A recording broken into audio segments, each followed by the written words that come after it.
The Directorate of Occupational Health and Safety Services is a directorate under the Ministry of Labour. Our main mandate is to deal with issues of safety in workplaces.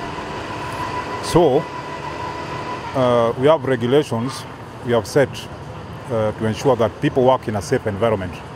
Our main mandate is to protect workers' health and well-being as they are working, so that they don't get involved in accidents or they don't develop any health problems as a result of the work they do.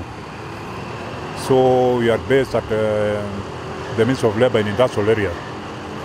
We operate under a law of Parliament called OSHA 2007. Under this law, anybody who has workers within a certain locality is supposed to comply with certain regulations to ensure that the place is safe for workers and any visitors to the workplace. Of late, we have had so many cases of people getting injured in construction sites. There are so many people who come to our office with various injuries. Some have died. So, when we reviewed, we found out that most people carrying out construction work are not following the laid down safety regulations, which is resulting in these accidents. So we have decided to come up with a program to enforce the law so that these accidents at these construction sites don't take place. See how the people are working. They don't have any what we call personal protective equipment. People are working without helmets.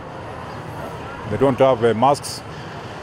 They don't have gloves. They don't have overalls. They don't have safety boots, which is a clear violation of the safety regulations. You can also see there's something there which is used for lifting the building material. It's called a hoist. That hoist is supposed to be inspected every 6 months because of the danger that it can snap and the load is carrying can fall on somebody. So, like this site, that thing has never been inspected, which is also a clear violation of the law. Yeah, we have issued a prohibition notice. Yes. Under the prohibition notice, what it says is that these work has to stop. We don't give them duration. Yeah. It's them now to comply.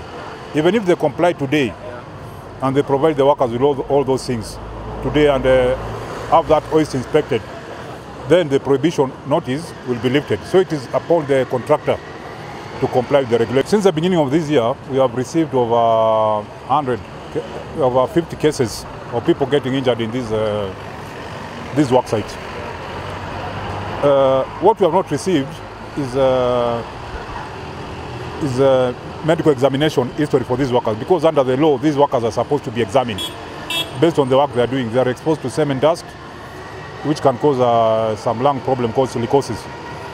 So they are supposed to be examined once per year for that. So far, most of these workers are not being examined, which is a clear violation of the law, because silicosis is a permanent destructive lung problem. Then also because of the noise, they can develop hearing loss. They are not being examined for that. So these accidents, they occur not just in this area. It's all over Nairobi where the construction people are getting injured. You find the law says that every employer, including the constructor, has to have an insurance cover to take care of the workers and when they get injured or they develop any occupational disease. Most of the contractors don't have insurance, so we find when somebody is injured, they are sacked. All people who are doing construction, they have to take insurance cover for their employees as stipulated under what is called the WIBA, Work Injury Benefit Act, so that if somebody is injured or somebody develops an occupational disease in a construction site or in any other workplace, the insurance will cater for their treatment. If they develop any permanent disability because of the injury or occupational disease, they are supposed to be compensated.